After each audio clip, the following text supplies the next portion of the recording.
మాజీ మంత్రి కేటీఆర్ కి ఏసీబీ నోటీసులు ఇచ్చింది. ఈ నెల 6న విచారణకు హాజరు కావాలని నోటీసులు పంపింది. ఫార్ములా ఈ కార్ రేస్ కేసులో కేటీఆర్ కు ఏసీబీ అధికారులు నోటీసులు ఇచ్చారు.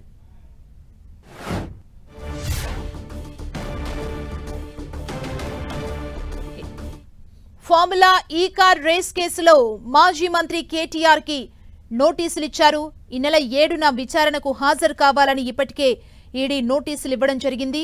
మాజీ మంత్రి కేటీఆర్ కి ఏసీబీ అధికారులు నోటీసులు ఇచ్చారు. ఇప్పుడు ఈ విచారణకు కేసీఆర్ హాజరవుతారా లేదా అనేది అయితే ఒక ఉత్కంఠగా మారిందని చెప్పాలి. మాజీ మంత్రి కేటీఆర్ కు ఏసీబీ అధికారులు నోటీసులు ఇచ్చేందుకు గ్రౌండ్ వర్క్ ని ఇప్పటి వరకు చేసుకున్నారు. తాజాగా ఈ నోటీసులు ఇవ్వడం జరిగింది.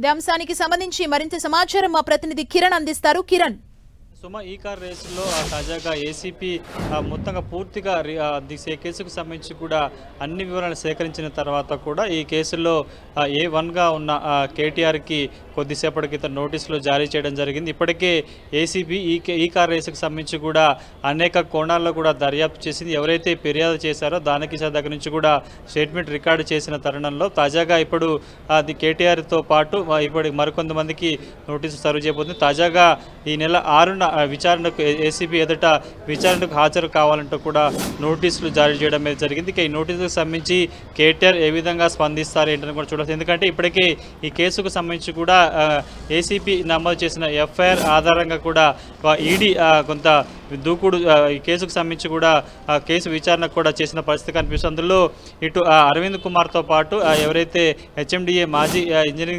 చీఫ్ ఇంజనీరింగ్ ఉన్నారో అతడికి కూడా నిన్న విచారణకు రావాల్సి ఉండగా కొంత సమయం కొన్న పరిస్థితి కనిపిస్తుంది. కానీ ఖచ్చితంగా 8-9 తేదీల్లో కూడా రావాలంటూ కూడా వారికి మరొకసారి నోటీస్ సర్వ్ చేసిన నేపథ్యంలో ఇక ఈ కేసుకు సంబంధించి ఇక్కడ ఎప్పటికే ఏసీబీ అన్ని ఆధారాలు సేకరించిన తరుణంలో కూడా ఈడీ కూడా ఈ నెల 7న ఒకసారి కేటీఆర్ను కూడా విచారణకు రావాలంటూ కూడా నోటీసు సర్వ్ చేసిన నేపథ్యంలో తాజాగా ఏసీబీ నోటీసులు జారీ చేసిన నేపథ్యంలో ఆయన విచారణకి హాజరవుతారా లేదా ఏం జరుగుతుందని కూడా మనం ప్రస్తుతానికి చూడాల్సి ఉంటుంది. ఈ కేసుకు సంబంధించి కూడా ఏసీబీ అన్ని కోణాలు, ఎందుకంటే రాజకీయంగా ఇటు కొంత దుమారం రేపుతున్న ఈ కేసుకు సంబంధించి కూడా ఇప్పటికే పలుమార్లు కేటీఆర్ ఈ కేసుకు సంబంధించి కూడా అనేక అంశాలను కూడా ప్రస్తావించారు. ఖచ్చితంగా వీటికి సంబంధించి కూడా విచారణకు ఏం జరుగుతుంది ఏంటో చెప్పిన పరిస్థితి కనిపిస్తుంది. కాబట్టి తాజాగా ఈ నెల 6న విచారణకు రావాలంటే నోటీసు జారీ చేసిన నేపథ్యంలో కూడా కొంత ఏసీబీ విచారణలో కొంత పురోగతి సాధిస్తుందా లేదన్నది మనం చూడాల్సి ఉంటుంది. థాంక్యూ కిరణ్.